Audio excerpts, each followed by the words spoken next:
রাধে রাধে বন্ধুরা, আজকে চলে আসলাম আমার বৃন্দাবনে পিছলান ঘাট, যেখানে শ্রীকৃষ্ণ বলরাম এবং সখাদের নিয়ে পিছলা পিছলি খেলতো সেই পাহাড়।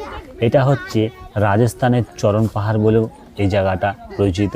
বৃন্দাবনের এই জায়গায় সেই জায়গা যেখানে শ্রীকৃষ্ণ এবং বলরামদের নিয়ে সখাদের নিয়ে এই পাহাড়ে এই স্থানেই ওরা খেলতো পিছলা পিছলি, যার নাম হচ্ছে পিছলান শ্রীকৃষ্ণের চরণ পাহাড়।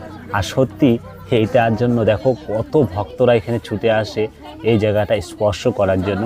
আমরাও চলে আসলাম বৃন্দাবন থেকে সপরিবারে আর এখানে উপভোগ করার জন্য। আর এই জায়গাটায় আমরা আনন্দ করব, সেটার দৃশ্য তোমরা দর্শন করতে পারবে। অবশ্যই একবার রাধে রাধে বলে জয় শ্রী রাধেশ্যাম। আমরা এক এক করে আমরা সবাই এখন এর মধ্যে পিছলা পিছলি খেলবো।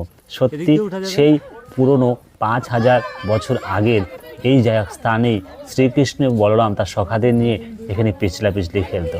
দেখো কি আনন্দের সাথে আমার সপরিবারে বৌদি ভাগ্নি করছে, এবার আমরাও সবাই মিলে করব।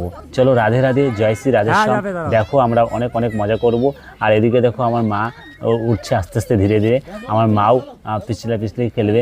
সত্যি কি আনন্দের একটা ব্যাপার, মাকে নিয়ে আমরা এই বৃন্দাবনে দর্শন করে আর এই জায়গায় শ্রীকৃষ্ণের যেখানে বলরাম এবং তার সখাদের নিয়ে পিছলা পিছলি খেলতো। দেখো আমার বৌদি ভাগ্নি, আমি যাব, এখানে মা আসবে, আমরা সবাই মিলে আনন্দ করি। ফুল ভিডিও দেখো, ভালো লাগলে ভিডিওটা অবশ্যই শেয়ার করো। রাধে রাধে জয় শ্রী রাধেশ্যাম।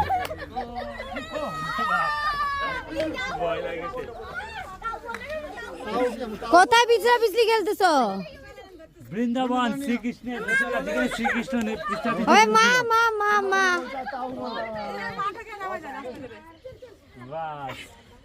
কি সুন্দর দৃশ্য। আমি এখন করব অবশেষে আমি।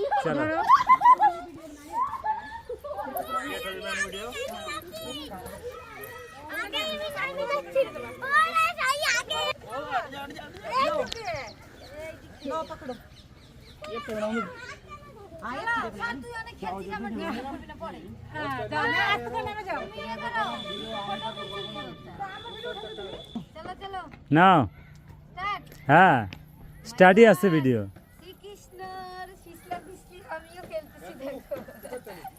স্পিডে করতে লাগে। বৃন্দাবন ভ্রমণে আসলে অবশ্যই তোমরা শ্রীকৃষ্ণের চরণ পাহাড় দর্শন করো।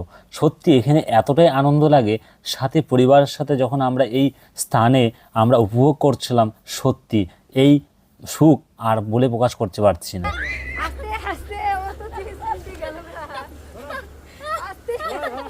বাঁচা।